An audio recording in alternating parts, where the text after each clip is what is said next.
नमस्कार प्यारे साथियों, Nanak classes Shiv sir YouTube channel पे आप सभी प्यारे विद्यार्थियों का स्वागत है। आज हम चर्चा करेंगे 23 और 24 नवंबर 2023 के जितने भी most important Rajasthan current affairs के क्वेश्चन बनते हैं, आज हम उनका डिस्कस करेंगे।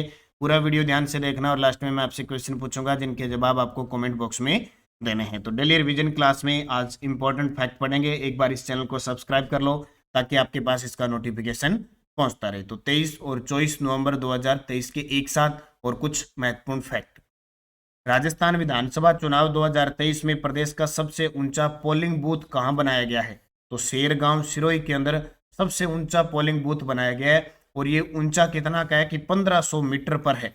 और यहाँ पे जो वोट डालने वाले हैं वो 118 वोटर हैं, 118 वोटर है और 21 किलोमीटर दूर है ये माउंट आबू शहर से। देखो इतने दिन क्या होता था कि ये जितने भी वोटर होते थे ये नीचे आके अपने जहाँ बूथ होता था वहां वोट डालते थे। तो सीधी सी बात है कि सारे लोग नहीं जा पाते थे वोट डालने के लिए। हम पढ़ते हैं ना, इतने प्रतिशत मतदान हुआ, इतने प्रतिशत मतदान, तो मतदान नहीं होता था। अब क्या कर दिया सरकार ने, अब की बार चुनाव आयोग ने क्या कर दिया कि वहीं पर बूथ बना दिया। तो अब 118 वोटरों में से लगभग वोट डालेंगे। तो ये हो गया राजस्थान विधानसभा चुनाव का सबसे ऊंचा पोलिंग बूथ। और कड़ी में देखें तो राजस्थान विधानसभा की ताजा अपडेट की जोटवाड़ा जयपुर में सबसे ज्यादा 4 लाख से ज्यादा मतदाता है।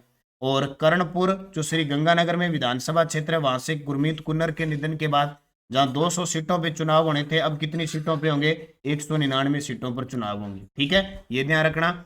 और एमएनआईटी यानी Malviya national institute technology Jaipur द्वारा किस रोग की जांच के लिए आर्टिफिशियल इंटेलिजेंस एआई आधारित डिवाइस तैयार की है? तो सिल्कोसिस। ये सिल्कोसिस क्या होता है? सिल्कोसिस रोग होता है और सरकार ने 2019 में एक सिल्कोसिस नीति जारी की थी। और ये रोग कैसा होता है? फेफड़ों का रोग होता है। और इससे डिवाइस का फायदा क्या होगा? मान लो ये फेफड़ा है और इस फेफड़े के इस साइड रोग है, तो ये इतने में तुरंत प्रभाव से बता देगा भी इतने फेफड़े के अंदर ये रोग है। तो आपसे पूछे सिल्कोसिस रोग कैसा है? फेफड़ों का है। तो किसने? एमएनआईटी जयपुर। तो इसको ध्यान रखना, ठीक है। जम्मू में आयोजित किस राष्ट्रीय प्रतिस्पर्धा में सतीश डांगी ने स्वर्ण पदक जीता है? तो वो है जूडो के अंदर। ये देखो जूडो खेल इस प्रकार होता है और सतीश डांगी है उदयपुर जिले के हैं। वहां पे अभी जम्मू के अंदर ये प्रतिस्पर्धा हुई थी जूडो की। तो सतीश डांगी ने कौन सा पदक जीता? स्वर्ण। तो जो भी खिलाड़ी कोई राष्ट्रीय प्रतिस्पर्धा में अगर स्वर्ण जीत लेता है ना तो वो पदक इंपॉर्टेंट हो जाता है उसका खेल। भारत निर्वाचन आयोग के मुख्य चुनाव आयुक्त राजीव कुमार ने स्वीप प्रदर्शनी का उद्घाटन कहाँ किया? भारतीय निर्वाचन आयोग के मुख्य चुनाव आयुक्त कौन है? राजीव कुमार। उन्होंने स्वीप प्रदर्शनी, ठीक है, कहाँ पे? दुर्गापुरा जयपुर के अंदर। देखो स्वीप यानी सुव्यवस्थित मतदाता शिक्षा व निर्वाचक सहभागिता के लिए इसकी शुरुआत की गई है।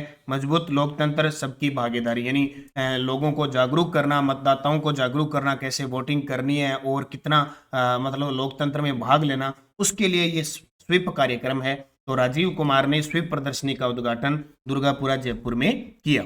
लैंगिक समानता के क्षेत्र में काम करने वाली प्रतिष्ठित संस्था पॉपुलेशन फर्स्ट द्वारा लाडली मीडिया अवार्ड राजस्थान पत्रिका के वरिष्ठ पत्रकार है जैसे अरुण कुमार, कानाराम मुंडियार और सिकंदर पारिक, इन तीनों को देकर सम्मानित किया गया लाडली मीडिया अवार्ड। तो ये भी आपके लिए इंपॉर्टेंट बनेगा। और अगस्त 2023 को राजस्थान का 11वां नगर निगम किसे बनाया गया? अलवर में। अब राजस्थान में नगर निगम कितने हो चुके हैं? 10 हो चुके हैं। कौन कौन से? जयपुर हेरिटेज, जयपुर ग्रेटर, जोधपुर उत्तर, जोधपुर दक्षिण, कोटा उत्तर, कोटा दक्षिण, बीकानेर, भरतपुर, अजमेर, उदयपुर। कुल मिला के 10 और एक ये अलवर वाला 11, यानी टोटल नगर निगम कितने हो चुके हैं? 11 हो चुके हैं। इससे पहले 50 जिले और 10 संभाग बन चुके हैं और 3 जिलों की अधिसूचना अभी जारी नहीं हुई है। वो 3 जिले सुजानगढ़, मालपुरा और कुचामन। उनकी चर्चा देखो आगे। कल 25 नवंबर को चुनाव है। चुनाव के बाद 3 दिसंबर को मतगणना होनी है और उसके बाद क्या परिस्थितियां आती है वो हमें समय पर बताएगी। लेकिन आप मेहनत कीजिए निरंतर, क्योंकि 2024 में खूब सारी भर्तियां आनी है। अब आपके लिए क्वेश्चन जिसका जवाब कमेंट में देना है। जम्मू में आयोजित किस राष्ट्रीय प्रतिस्पर्धा में सतीश डांगी ने स्वर्ण पदक जीता? पावर लिफ्टिंग, गोला फेंक, जूडो, वुसु। सही जवाब कमेंट में जाते जाते देना। रोज 6 बजे आपको ये क्लास मिलती है। बस निरंतर मेहनत करते जाओ, पढ़ते जाओ, सफलता आपको मिलेगी। जय हिंद, जय भारत, जय राजस्थान।